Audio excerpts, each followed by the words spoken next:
మిత్రులారా, నేను డాక్టర్ శ్రీనివాస్ డేరంగ్, కలం పేరు కవితశ్రీ. నేను మదనపల్లి పట్టణంలోని చారిత్రాత్మకమైన బెసంట్ దివ్యజ్ఞాన ప్రభుత్వ డిగ్రీ కళాశాలలో తెలుగు అధ్యాపకునిగా పనిచేస్తున్నాను. మరి ఈ మధ్య నేను తెలుగు పరిమళం అనే పేరుతో వచ్చిన 10వ తరగతి తెలుగు వాచకం చూశాను. అది చాలా బాగుంది. నన్ను చాలా ఆకట్టుకుంది. అందువలన ఇందులోనే పాఠాల్ని మనం చెబితే ఎలా ఉంటుంది అనే ఆలోచన నాకు వచ్చింది. మరి ఈ పాఠాల్ని చెబితే కేవలం 10వ తరగతి విద్యార్థులకే కాకుండా టెట్, డిఎస్సి రాసే అభ్యర్థులకు కూడా ఉపయుక్తంగా ఉంటుందనే ఉద్దేశ్యంతో ఇందులోని పాఠాలని అన్నింటినీ వరుసగా చెప్పాలని నేను ప్రయత్నం చేస్తున్నాను. మరి ఈ వీడియోలో మనం 10వ తరగతి తెలుగు వాచకంలో ఉన్న మొదటి పాఠమైన ప్రత్యక్ష దైవాలు చెప్పుకుందాం. మరి ఏ పాఠానికైనా మొదటగా చెప్పుకోవాల్సింది ఆ పాఠ్యాంశ ఉద్దేశాలు, పాఠ్యాంశ లక్ష్యాలు. వాటినే ఆంగ్లంలో ఆబ్జెక్టివ్స్ అంటారు. మరి ప్రత్యక్ష దైవాలు పాఠ్యాంశం విషయానికి వస్తే దాని ఉద్దేశాల గురించి కొంచెం లోతైన పరామర్శ చేసుకోవాలి. ఏంటంటే ఈ భూమి మీద ఉన్న ప్రాణుల్లో మానవుడు ఒక్కడు మాత్రమే బుద్ధిజీవి. అతని బుద్ధికి భాష కూడా తోడైంది. అందువలన మానవుడు తన అనుభవాల ద్వారా గడించిన జ్ఞానాన్ని మళ్ళీ మళ్ళీ నెమరు వేసుకోగలడు. మళ్ళీ మళ్ళీ మననం చేసుకోగలడు. తన తోటి వాళ్ళతోటి పంచుకోగలడు. అలాగే తన బుర్రలో నిక్షిప్తం చేసుకోగలడు. అలాగే వాటికి అక్షర రూపం ఇచ్చి భద్రపరచగలడు. తద్వారా అతడు తన విజ్ఞానాన్ని తన భవిష్యత్ తరాల వాళ్ళకి అందిస్తాడు. అందువలన ఇతర జీవులతో పోలిస్తే మానవుడి విజ్ఞానం ఇబ్బడి ముబ్బడిగా పెరిగిపోయింది. మరి మానవుడు తన నాగరికతలో మొట్టమొదట సాధించిన గొప్ప విజయం నిప్పును కనుక్కోవడం. మరి నిప్పును కనుక్కున్న మానవుడు ప్రకృతిలో తనకు లభించే ఆహార పదార్థాలని కాల్చుకుని తినడం మొదటిసారిగా కనుక్కున్నాడు. అలాగే కొన్నాళ్ళకి వండుకొని తినడం కూడా నేర్చుకున్నాడు. ఆ తర్వాత అతడు ఎండ నుండి, గాలి నుండి, వాన నుండి, వరదల నుండి తనని తాను కాపాడుకోవడానికి ఇంటి నిర్మాణం నేర్చుకున్నాడు. అలాగే మరింత భద్రత కోసం జనావాసాలను ఏర్పరచుకొని మానవుడు సామాజిక జీవితం గడపడం కూడా నేర్చుకున్నాడు. మరి అలా మానవుడు తన అనుభవాలనే పరిశోధనలుగా మార్చుకుని ఆ పరిశోధనలు చేసి చేసి ఈనాటికి అపారమైన శాస్త్ర సాంకేతికతల్ని సాధించుకున్నాడు. అందువలన ఇప్పుడు మనం విమానాల్లో ప్రయాణాలు చేయగలుగుతున్నాం. రేడియోల్లో వార్తలు వినగలుగుతున్నాం. టీవీల్లో వార్తలు, వినోద కార్యక్రమాలు, క్రీడలు చూడగలుగుతున్నాం. అలాగే కంప్యూటర్లో, సెల్ ఫోన్లో మన కార్యక్రమాలు చక్కబెట్టుకోగలుగుతున్నాం. మరి ఇలా మానవుడు భూమి మీద ఉన్న ఇతర ప్రాణులతో పోలిస్తే ఉత్కృష్టమైన జీవిగా మారాడు. అలాంటి ఉత్కృష్టమైన మానవ జన్మని మనకు ఇచ్చిన వాళ్ళు మన తల్లిదండ్రులు. మన తల్లిదండ్రులు మనకు మానవ జన్మని ఇవ్వడమే కాకుండా వాళ్ళు ఎంతో శారీరకమైన, మానసికమైన శ్రమ కోర్చి మనల్ని పెంచి పెద్దవాళ్ళని చేశారు. మన బాగోగుల కోసం ఎంతో కష్టపడ్డారు. మన ఎదుగుదల కోసం వాళ్ళ సర్వస్వాన్ని ధారపోశారు. అందువలన మనం మన తల్లిదండ్రుల పట్ల అపారమైన ప్రేమాభిమానాలు కలిగి ఉండాలి. గౌరవ మర్యాదలు కలిగి ఉండాలి. భక్తి ప్రపత్తులు కలిగి ఉండాలి. ఎందుకంటే మనకు దైవం ఉన్నాడో లేదో తెలియదు. ఉన్నా మనం ఎప్పుడు చూడలేదు. కానీ మన కళ్ళ ఎదుట ఉన్న ప్రత్యక్ష దైవాలు మన అమ్మా, నాన్న, మన తల్లిదండ్రులు. కాబట్టి ఆ తల్లిదండ్రుల పట్ల మనం ఎనలేని గౌరవాభిమానాలు కలిగి ఉండాలి. ఈ భావజాలాన్ని విద్యార్థుల్లో పెంచి పోషించడానికే సంపాదకులు ప్రత్యక్ష దైవాలు పాఠం పెట్టారు. మరి అది మనం గ్రహించాలి. ఈ పాఠంలో తరువాత భాగం చదవండి, ఆలోచించి చెప్పండి అనేది. మరి ఈ శీర్షిక కింద సంపాదకులు మనకు మన తల్లిదండ్రుల పట్ల బాధ్యతను తెలియజేసే ఒక చక్కని పద్యాన్ని ఇచ్చారు. దాన్ని వేమన శతకం నుండి తీసుకున్నారు. మరి ఆ పద్యం ఏది అంటే, తల్లిదండ్రి మీద దయలేని పుత్రుండు పుట్టనేమి వాడు గిట్టనేమి, పుట్టలోన చెదలు పుట్టదా గిట్టదా, విశ్వదాభిరామ వినురవేమా. మరి ఈ పద్యంలో కవి పుత్రుడు అన్నాడు. పుత్రుడు అంటే కొడుకు మాత్రమే కాదు, కూతుళ్ళు కూడా. మరి ఈ పద్యం ఏం చెబుతోందంటే, పొట్టలో చెదలు ప్రతిరోజు పుడుతుంది, చస్తుంది. దానివలన ఎవరికీ లాభం కానీ, నష్టం కానీ లేదు. అలాగే తల్లిదండ్రుల మీద దయలేని కొడుకులు ఉంటే, వాళ్ళు పుట్టినా, చచ్చినా లాభం కానీ, నష్టం కానీ లేదు అని కవి చెప్తున్నాడు. మరి తల్లిదండ్రుల మీద దయలేని పుత్రుల గురించి కవి ఉద్వేగంగా చెప్పాడు. దాన్ని మనం అర్థం చేసుకోవాలి. కాబట్టి మనం కూడా అలాంటి చెదపురుగులు కాకుండా సుపుత్రులు అనిపించుకోవాలంటే మన తల్లిదండ్రుల్ని బాగా చూసుకోవాలి. మరి ఈ పద్యం కింద 3 ప్రశ్నలు ఇచ్చారు. ఆ ప్రశ్నలకు సమాధానాలు చెప్పుకొని మనం ముందుకు పోదాం. ఒకటవ ప్రశ్న. పుత్రులు ఎవరి మీద దయ కలిగి ఉండాలి? ఈ ప్రశ్నకి సమాధానం స్పష్టం. పుత్రులు తల్లిదండ్రుల మీద దయ కలిగి ఉండాలి. రెండవ ప్రశ్న. కవి చెదపురుగులతో ఎవరిని పోల్చాడు? ఎందుకు? కవి చెదపురుగులతో పుత్రులను పోల్చాడు. ఎందుకంటే తల్లిదండ్రుల మీద దయలేనందుకు. అంటే కవి ఇక్కడ చెదపురుగులతో పోల్చింది అందరినీ కాదు. ఏ బిడ్డలకైతే తల్లిదండ్రుల మీద దయ ఉండదో వాళ్ళని మాత్రమే. ఇది గ్రహించాలి. తర్వాత మూడవ ప్రశ్న. తల్లిదండ్రుల సేవలో తరించిన మహనీయుల పేర్లు చెప్పండి అని అన్నాడు. మనకు మన పురాణాల్లోనూ, చరిత్రలోనూ తల్లిదండ్రుల సేవ చేసి తరించిన మహనీయులు చాలామంది ఉన్నారు. అందులో మొదటగా చెప్పుకోదగ్గవాడు రామాయణంలో వచ్చే శ్రవణకుమారుడు. శ్రవణకుమారుడికి తన తల్లిదండ్రులంటే చాలా ఇష్టం. అందువల్ల ఆయన గుడ్డివాళ్ళైన తన తల్లిదండ్రులను కావడిలో ఈ పక్క ఒకరిని, ఆ పక్క ఒకరిని కూర్చోబెట్టుకొని దేశమంతా తిరిగి తీర్థయాత్రలు చేయించాడు. అలా ఆయన ఒకనాడు ఒక అడవి దారి గుండా పయనిస్తూ ఉంటే చీకటి పడిపోయింది. మరి అప్పుడు వాళ్ళ తల్లిదండ్రులు, "అరే నాయనా, దాహం వేస్తోందిరా" అన్నారు. అప్పుడు శ్రవణుడు తన కావడిని దారి పక్కలో దించి పక్కనే ఉన్న కొలనులో నీళ్లు ముంచుకొని రావడానికి వెళ్ళాడు.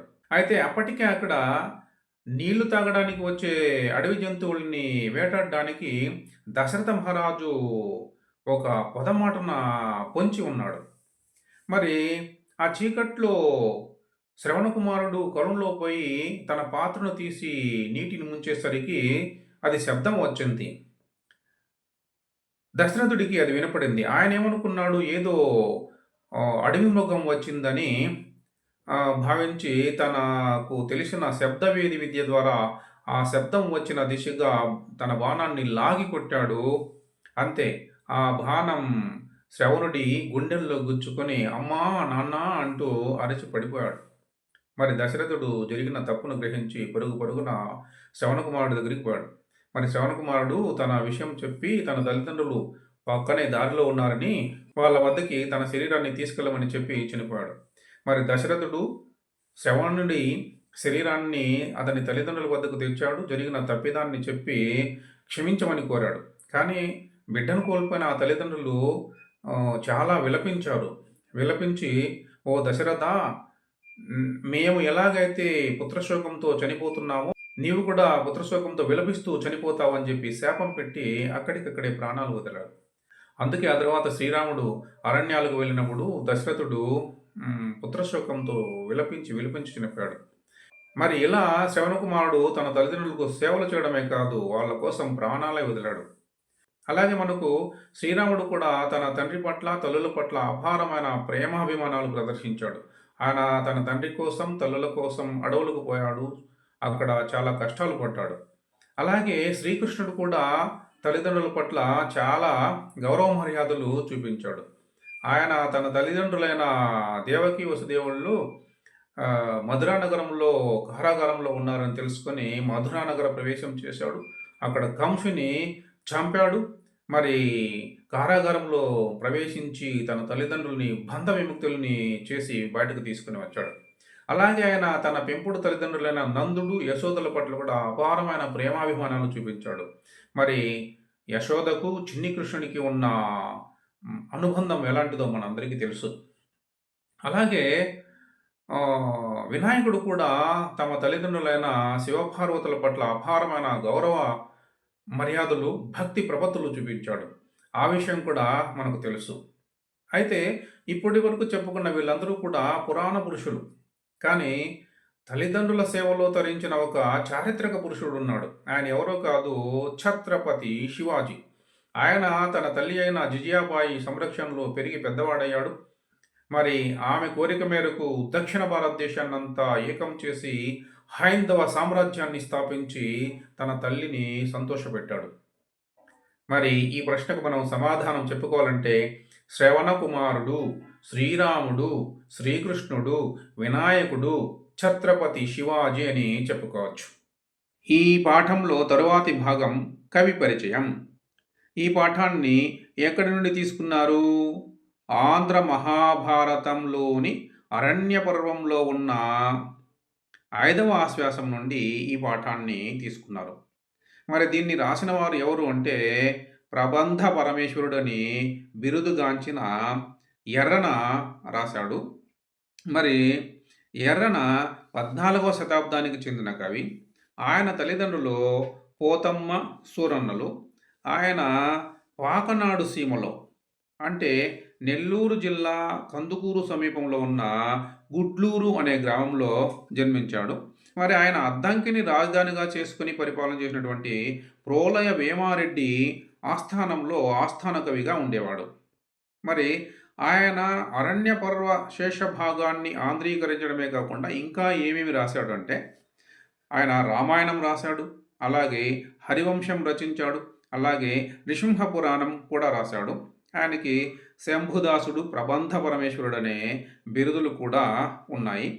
మరి ఆయన కవిత్వంలో ప్రధాన లక్షణం ఏంటయ్యా అంటే సూక్తి వైచిత్రి అనేది ఆయన ప్రధాన కవిత లక్షణం అని సాహితీవేత్తలు అంటున్నారు. మరి ఇన్ని చెప్పుకున్నప్పుడు మనం మహాభారతానికి మూలం ఏది, అది తెలుగులోకి ఎలా వచ్చింది అనే విషయాలు కూడా చెప్పుకోవాలి. మహాభారతం మూలం సంస్కృత భాషలో ఉంది. సంస్కృతంలో దాన్ని వేదవ్యాస మహర్షి రచించాడు. మరి వేదవ్యాసుడు భారతాన్ని రాసినప్పుడు అది చాలా చిన్న గ్రంథం. అందువలన అప్పట్లో దాన్ని జయకావ్యం, జయ సంహిత అనేవాళ్ళు. ఆ తర్వాత కాలగమనంలో శిష్యులు అనేక సందేహాలు అడగడం, వాళ్ళ గురువులు వాళ్ళకి వివరణలు ఇవ్వడంతో మహాభారతం పెరిగి చాలా పెద్దదైపోయింది. ఇప్పుడు అది 1,00,000 శ్లోకాలు ఉన్న బృహత్ గ్రంథం అన్నమాట. అందుకే ఇప్పుడు దాన్ని మహాభారతం అని పిలుస్తున్నారు. ఆ వ్యాస భారతాన్ని తెలుగులోకి 3 మహానుభావులు అనువదించారు. వాళ్ళనే కవిత్రయం అంటాం. వాళ్ళు ఎవరు అంటే నన్నయ, తిక్కన, ఎర్రన.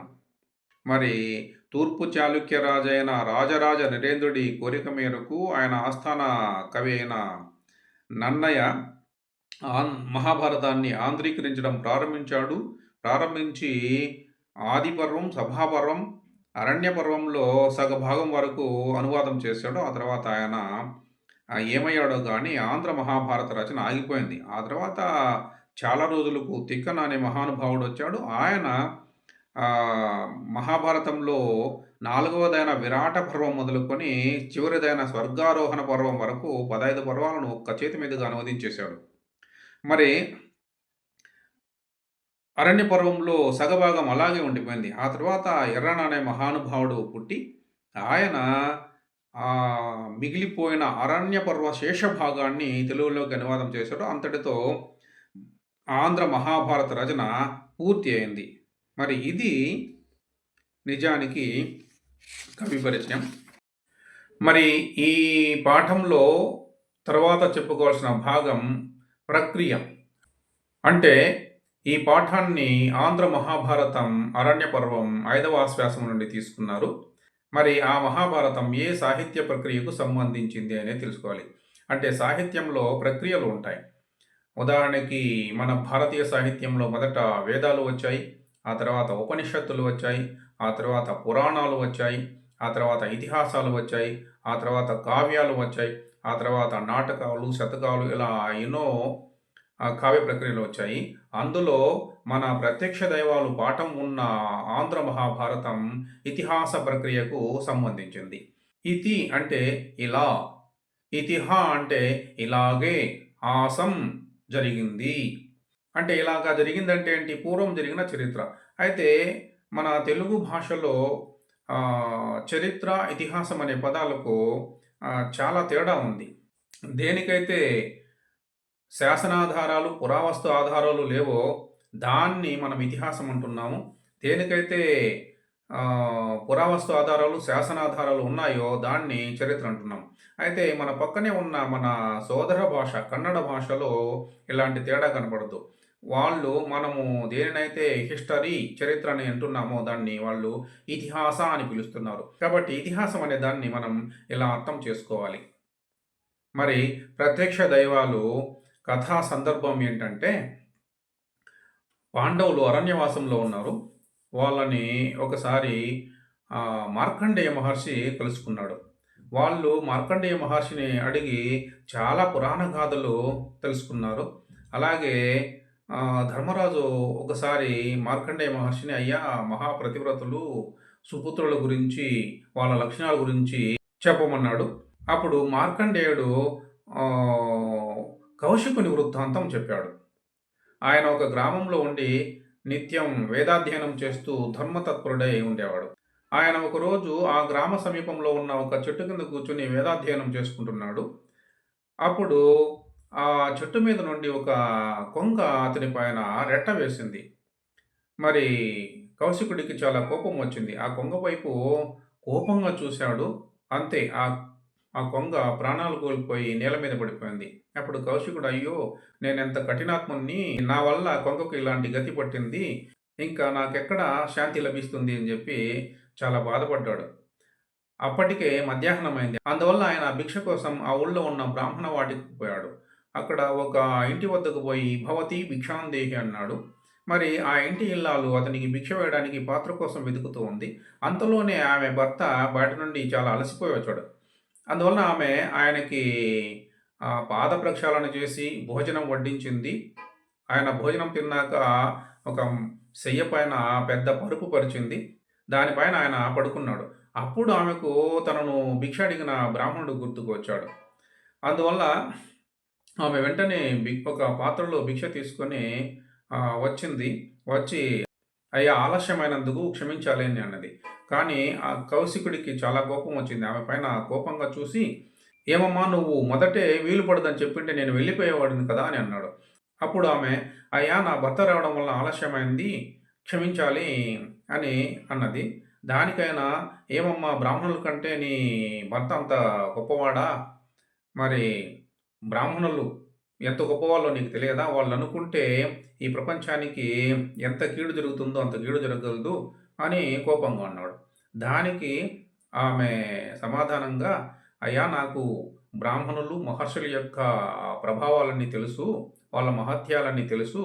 కానీ నాకు తెలిసిన ధర్మం ఒకటే. అది ఏంటంటే భర్తకు ఎలాంటి లోటు రాకుండా చూసుకోవడం.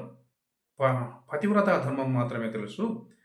మరి నీవేమో చదువుకున్న వాడిలా ఉన్నావు, వేదాధ్యయనం చేసిన వాడిలా ఉన్నావు. కానీ నీలో కోపం పోలేదు. మనిషికి కోపం, మోహం అనేవి 2 బద్ధశత్రువులు. అవి నీలో పోలేదు. అంతేకాకుండా నీకు కేవలం వేదాధ్యయన జ్ఞానం ఉందే గానీ లోక జ్ఞానం లేనట్టుంది. మరి అందువలన నువ్వు చాలా ధర్మ సూక్ష్మాలు తెలుసుకోవాలి. మరి ఇక్కడికి సమీపంలో మిథిలా నగరం అనే నగరం ఉంది. అందులో ధర్మవ్యాధుడు అనే ఒక కటికవాడు ఉన్నాడు. అతడు చాలా గొప్పవాడు, చాలా ధర్మశీలుడు, చాలా ధర్మ సూక్ష్మాలు తెలిసినవాడు. ఆయన వద్దకు పోతే నీకు చాలా ధర్మ సూక్ష్మాలు తెలుస్తాయి. మరి పోకూడదా అని అడిగింది. అప్పుడు కౌశికునికి జ్ఞానోదయమైంది. తల్లి నువ్వు చెప్పింది నిజమే. నీకంతా మేలే జరుగుతుంది. నేను వెళ్తున్నాను అని చెప్పి ఆయన మిథిలా నగరానికి పోయాడు. మిథిలా నగరంలో ధర్మవ్యాధుడు మాంసం అమ్మే కొట్టు ఎక్కడ ఉందో కనుక్కొని అక్కడికి వెళ్ళాడు. అతన్ని కలిశాడు. అప్పుడు ధర్మవ్యాధుడు కౌశికుణ్ణి సాదరంగా ఆహ్వానించాడు. వాళ్ళు ఇద్దరు కూడా చాలా విషయాలు మాట్లాడుకున్నారు. అందులో భాగంగా ధర్మవ్యాధుడు కౌశికునికి అహింసా వ్రతం ఎలాంటిది, కులధర్మాలు ఎలా ఉంటాయి, సత్వ రజస్తమో గుణాల యొక్క లక్షణాలు ఏంటి, ఇట్లాంటి చాలా విషయాలు చెప్పాడు. చెప్పి, అయ్యా నేను కటికవాణ్ణి, మరి ఇన్ని ధర్మ సూక్ష్మాలు నాకు ఎలా తెలుసు అని అనుకుంటావేమో, దానికి ఒక మూలం ఉంది అని అన్నాడు. ఆ మూలం ఏమిటో, తర్వాత ఏం జరిగిందో మనకు పాఠంలో ఉంది. మరి అందువల్ల మనము ఇక పాఠ్య భాగంలోకి ప్రవేశిద్దాం. అయితే ఇప్పటికే చాలా సమయమైంది కాబట్టి, మనం పాఠ్యభాగ వివరణతో రెండవ భాగంలో కలుసుకుందాం. అంతవరకు సెలవు. శుభం.